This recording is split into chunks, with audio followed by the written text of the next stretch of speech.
போயிடும். ஒரு நிமிஷம் தான் இந்த மாதிரி எடுத்து விட்டு கிண்டுனீங்கன்னா பச்சை வாடைலாம் போயிடும்.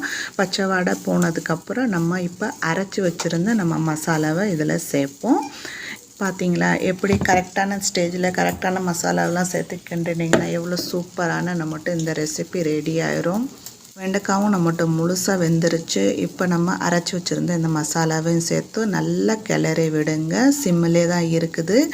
பார்த்துங்க நல்லா இந்த மசாலாலாம் ஒட்டி ஒரு சூப்பரான வெண்டைக்காய் மசாலா ஃப்ரை நம்மளுக்கு கிடச்சிரும். இப்போ நீங்கள் இந்த வெண்டைக்காவை கொஞ்சோண்டு எடுத்து வச்சு சைட் டிஷ்ஷாகவும் யூஸ் பண்ணிக்கலாம். அப்புறம் இந்த சட்டியில் நீங்கள் என்ன பண்ணுங்கன்னா கொஞ்சோண்டு சுடு சாதத்தை போட்டு அதையே இந்த மசாலாவும் வெண்டைக்காய் கூட அப்படியே நல்லா பெரட்டுனீங்கன்னு வச்சுக்கோங்களேன்.